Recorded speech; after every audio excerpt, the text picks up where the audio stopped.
Hello and welcome to the first ever compilation on this channel and wave one of the team. You'll be seeing all six parts that I made on the main six characters. I also edited and added a couple of things as well to add some charm to it. But other than that, everything is basically unchanged. Let me know in the comments who is your favorite character so far. And with all my yapping done, enjoy the compilation. To clarify some stuff, I didn't make nor do I own a lot of these body parts that I used to make my OCs. All credit goes to their respective talented creators. With that out of the way, let's get to the main event.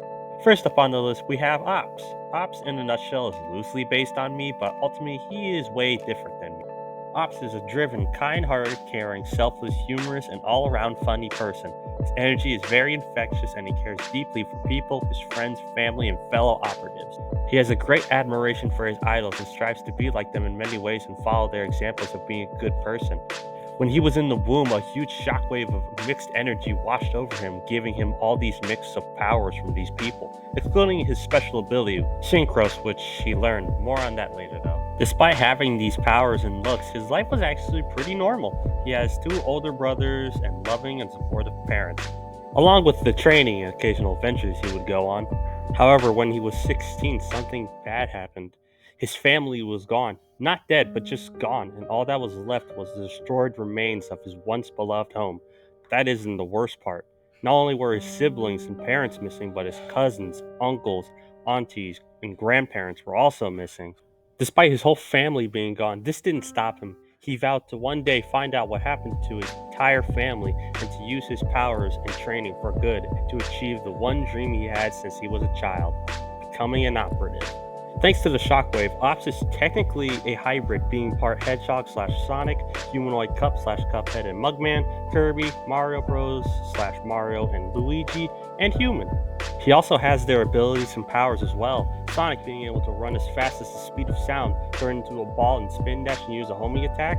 Mario being able to jump quite high, shoot out balls of energy out of his hands, and physical strength is also increased. For Cuphead, he is able to shoot out magic finger bullets and he parry slap using his hand. For Kirby, he is more durable and able to take a beating before needing to rest. Synchros is affected by this as he can also copy people's clothing and powers. He doesn't need to eat someone, he just needs to watch them in action. More on Synchros in a bit. Ops has a sword that he keeps on him. I plan to change how it looks soon. He can transfer his energy and abilities he's copied before into the katana to make it even stronger. Pretty much it's just Ops in sword form.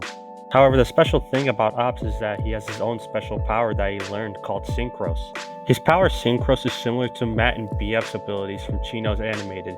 He can make a shield of energy, summon a boxing glove out of his hand that he can shoot at people, and then there is Twin Chain clones. Twin Chain is another part of Ops' Synchros ability. He can use it to summon up to 10 energy clones of himself.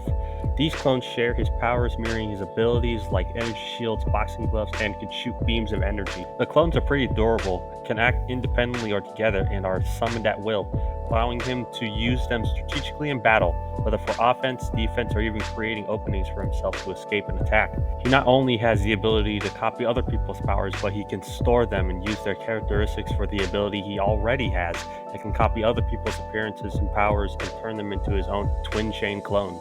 A second part of his Synchros ability is he can link any power he has in his arsenal, and the limit of the amount he can combine is currently 5. He's also able to share his strength and power to anyone he wants and give them a boost, but the boost only lasts 10 minutes. Now for some fun facts about him. There are more, but I'll save those for another time. Some of these are also some fun facts about me, so a 2-in-1. Ops is a very caring person to the point if one of his friends or idols were threatened or in harm, he would do something about it by calm means or by fighting. And even though Ops is a mix of different characters, he's actually a black Mexican. Mexican was born in America. Ops' favorite Marvel hero is Black Panther and his favorite DC hero is Blue Beetle. No matter what or how hard he tries, Ops cannot fly. He either has to have someone lift him up or given a special item that can make him fly, like Mario's wing cap. The sunglasses on his head have special magic on them that protect him from hypnosis or mind tricks. The ring on his right hand is just for cosmetic use that he got from a claw machine. And he knows not to talk about his own ideals and morals to people who do not care to hear them. And he has a small pet peeve of people saying okay after almost every sentence.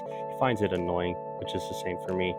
Ops get enraged whenever anyone refers to him or anyone as a toy or object. That's pretty much it. He has a few more things he can do with his power, but I'll save those for another time. But anyways, let's move on to the next one. This one I think a lot of you guys are going to like. Meet Op's best and greatest friend, Roa. If you are wondering why she looks familiar, it's because I used the Neo design concept for her. Like I said, I'm giving them better looks and designs. But on to Roa. Roa is formidable, chill, friendly, and very kind. She strives to help out wherever she can, has a strong sense of justice, and stands up for herself and others. And at the end of the day, she will do anything to help people, her family, and her closest friends and teammates. Her fierce spirit and strength is not one to scoff at, as her family comes from a long lineage of strong warriors, leaders, and is currently the strongest in her family. As far as powers go, Roa can fly, she can raise her power level, she can use transformations, she can teleport, she has immense strength, and she's a very skilled fighter. Flight is pretty self explanatory, so I'm not going to explain that. She has the ability to transform, as I said. Much like a Saiyan, she can multiply her power many times over. She currently has three transformations, which is called Key Charge, which is just Key Charge 1 through 3. Roa can teleport short and far distances. If she focuses hard enough, she can travel continents and can theoretically land a hop. Immense strength is also a simple one too. Some fun facts about Roa is that her family is pretty huge and fairly wealthy and consisting of upperclassmen as well as some that are just middle class. Roa uses her riches to make her and her friends' lives easier and more fun. She also doesn't flex or brag about her money. She can be very bubbly when she does. She is very adorable. She also doesn't have any butlers or maids currently, but as a child, she of course did, and she treated them with respect and kindness. Roa also despises people who use living people or living animals as objects or treats them poorly and like trash. She can be as calm as a river whenever she wants and has a lot of patience for people. She is also always wearing weighted clothes. Her jacket is weighted and so are her shoes too. She also loves sparring with her friends and testing her powers and skills. But overall, she's a very capable fighter and can very much hold her own.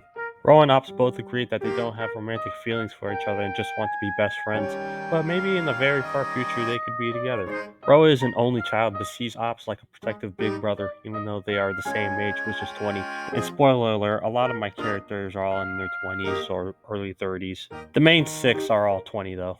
She also prefers regular food than gourmet food, but her favorite gourmet dish is a Red Robin burger, and she has a big sweet tooth. Her favorite snacks being Debbie's Swiss rolls and Hostess Devil's Food Zingers, and her favorite drink is cream soda, and her favorite flavor for anything is cookies and cream. It's relatable, wouldn't you say? She also loves looking at the sky when it's sunset and cloudy, along with watching the rainfall. She also likes sitting by the window and staring at the stars whenever it's clear at night. She loves it when the sky is very colorful or pretty, but she has never seen the Arctic lights. That's all for Roa. So let's move on to the next character, and if you like water based creatures or people from the sea, then I think you're gonna like this one. Ah, the young, proud daughter of the sea, Chrysa.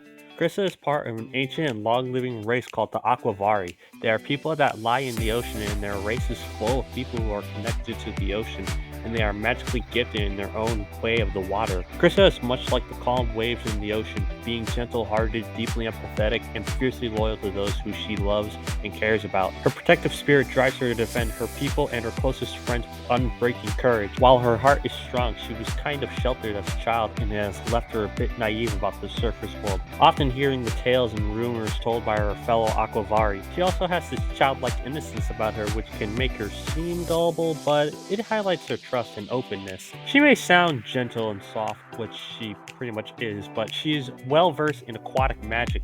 She wields spells with great precision, and her power is on par with even the most seasoned of mages. Her magic is pretty diverse, ranging from summoning water-type healing spells, water-based weapons, and can summon powerful tidal waves. And the best part is, she's only limited to her imagination. And might I say, it is pretty vast. Along with her magic, she can also use an ability called leg swapping. She can change her lower body between a mermaid tail and her regular legs. However, she doesn't use it often since her normal legs move just as well as her mermaid tail. She had to do something while she was cooped up in her home most of the time. Some fun facts about Krista is that she has no mean bone in her body. If she does something mean, she starts crying and apologizing immediately. To address the elephant in the room, even though she closely resembles Roa's facial features, the two are not related by blood, but they do share an unbreakable bond, fighting side by side as sisters in arms. The first piece of human food she ever had was ice cream. And ever since then, her favorite food has been ice cream, with her favorite flavor being cookie dough. She also never lies and doesn't like lying, especially if it's to the people she cares about. However, she can't keep a secret and surprise. Chrysa doesn't handle or like horror very well. And despite being incredibly powerful, Chrysa once tried to befriend a jellyfish because she thought it looked lonely and soft. She got zapped. She still visits it sometimes. She's obsessed with surface snacks, specifically crackers and fruit gummies, Roa being the one to introduce her to them. Sometimes when she's bored, she'll use her magic to make little dancing water creatures like fish, tiny jellyfish, or dolphins made of water. She makes them do silly little tricks, and she also uses them to cheer people up too.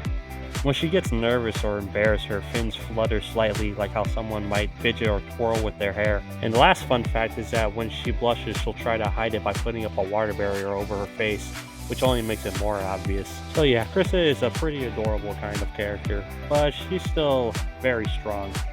We're halfway done. On to the next character.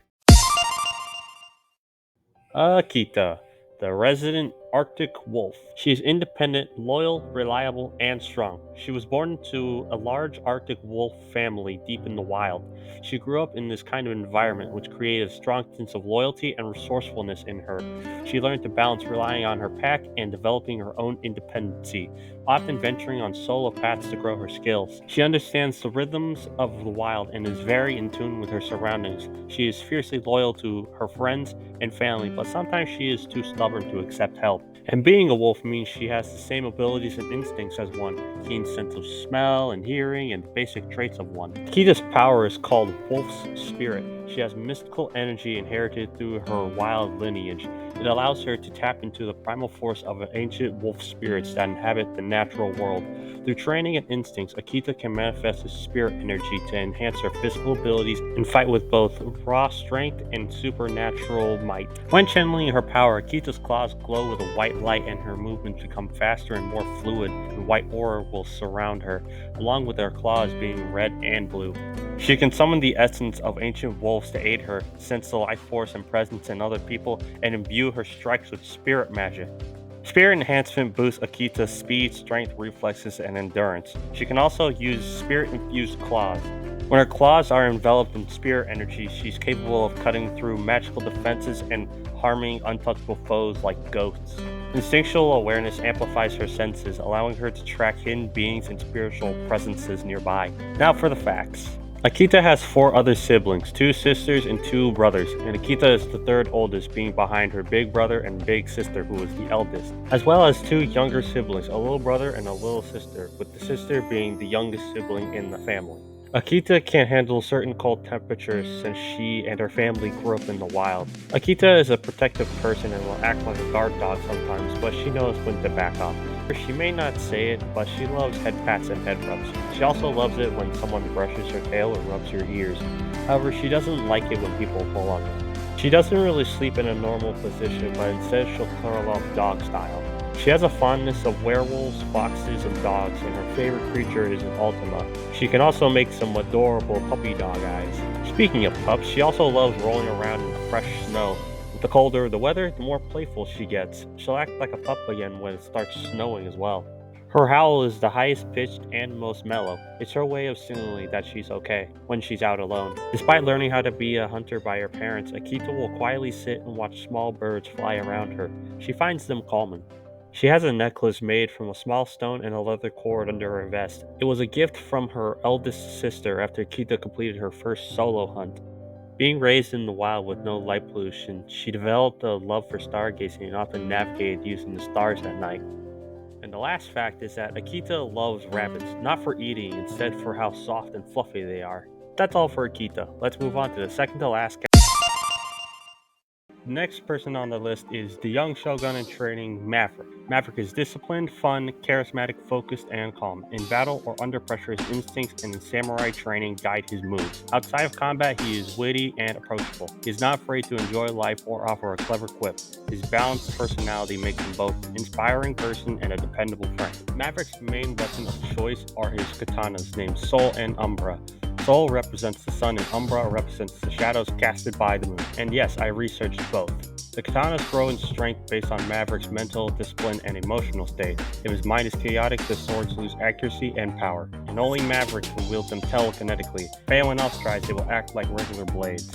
The way Maverick wields them is through an unbreakable mental link with his enchanted katanas. Maverick can wield the blades telekinetically from a distance, suspend, spin, and launch the swords with great precision. His katanas also give him the ability to move objects as well. Spirit Warrior is an ability that Maverick can use. He is able to summon physical forms of Soul and Umbra that can defend and attack. Soul appears as a glowing yellow female spirit warrior, while Umbra appears as a dark samurai warrior with glowing red eyes. The katanas also have a sixth sense. They will hum when danger is near, and it's something only he can sense through his link with them. Sometimes when he fights, Maverick closes his eyes, relying on his spiritual awareness or his other senses. This includes people with invisibility or even ghosts. Now, fun facts time. Maverick can be blindfolded and still go about his day like normal. The first time Maverick picked up a blade was when he was a little kid and his uncle let him hold his katana, just to check it out. Maverick has nicknames for his katanas and will sometimes call them by their nicknames. Soul's nickname is Goldie and Umbra's name is Shadow. The blades themselves were made by an asteroid that fell to Earth, and it was said to hold special magical properties. He sometimes talks to his swords when no one is around, whether it's for training advice, venting, or joking around. However, it's unclear if they actually respond. Maverick has a sweet tooth for Hershey's. It's his one guilty pleasure. He can cook surprisingly well thanks to years of making meals for himself when his father was out training. Not that his father was neglecting him or anything, he was just too focused. When Maverick was learning from his father, he told Maverick that the blade does not define you, but how you carry it is what speaks volumes. Maverick still remembers that to this day. His grandmother taught him how to keep his katana sharp and clean. And the last fun fact is that sometimes he feels like his katanas act like siblings. He doesn't really know why, he just feels like they do. And with Maverick done, it's time to move on to the last person of the main. Last but certainly not least, the gunsmith and gunslinger himself, Virgo. Virgo is a charismatic, humorous, clever, and optimistic person. He was raised by a mechanic and a soldier, his mother being a mechanic and his father being a soldier. Thanks to both his parents, he has become someone who is both resourceful and morally honorable. He has a sense of humor and upbeat attitude, and when push comes to shove, he always faces any challenge no matter how tough it can get. Now, unlike the others, he doesn't have any powers, but that didn't stop him. Through grit, constant training, and a sharp mind, he's turned himself into a veteran-level sharpshooter who can hold his own even against people with powers and abilities. He's not only precise, but he is fast, able to adapt, and capable of hitting moving targets, mid-range firing, ricocheting bullets off of walls, and outsmarting powerful opponents through clever positioning and quick thinking. His style blends gunplay with smooth, close-quarters movement, like a mix of special ops training and streetwise instincts. He's not just accurate, he's unpredictable, calculated, deadly, and calm under pressure. When he closes one eye and locks in, his shot accuracy is nearly flawless. He can mix close quarters gun use with strikes, parries, and disarms like John Wick. He's trained to shoot accurately while mid-falling, rolling, and even upside down, and is able to load his mags fast even under pressure. He can fire blind but hit his mark using ricochet moves, audio cues, and his own instincts. He also carries different rounds of ammo for different situations like incendiary, flashes, armor-piercing, shock, and smoke. Let's go over his fun facts, and I think a lot of you guys are going to like his facts. Virgo loves to watch reloading videos on YouTube. When he turned 13, his father took him out to the shooting range with his other buddies. Virgo is a more hands-on type of guy and prefers it if someone shows him how to do something. He has great eyesight and steady hands, both for holding a gun and for doing ordinary activities. When he was young, he owned a lot of Nerf guns and hung them on a peg wall in his room. Virgo dyed half his hair red because he wanted to match his mother's hair color. His guns are all modified by him. However, his semi-auto pistols that he keeps on him were given to him when he was 18 years old by his parents as a gift, and then later modified by him. His dad is currently one of the commanders of a huge strike team within the Operatives Corporation. His mother is a mechanic of weapons and vehicles and has helped her out on some of her projects as a child. He has a really good memory and keeps his guns on safety to make sure he doesn't accidentally hurt someone. He makes sure to keep a knife on him just in case he doesn't have a gun. He is a firm believer that anyone can be a soldier or sharpshooter no matter their background. His favorite activities for anything is laser tag or paintball. He always keeps extra clips on him, taped under his hat or back pocket. His father taught him all he needs to know about guns and gun safety. He is also a Mega Man main on Smash Bros. Ultimate, and his secondary character is Snake. And that's it for Virgo and the main 6. At least for now. I want to thank you all for at least watching my videos. This isn't the end of the series though. I've got 6 more characters I plan on showing you guys very soon. But for now, I think it's time I show you guys what I truly have in store for this channel. Be on the lookout for more videos and check on my community posts too, because along with updates on future vids, I'll be posting art of my other creations too. I'll also be uploading more consistently. Things are about to heat up. Have a good day or night, and I'll see you peeps soon.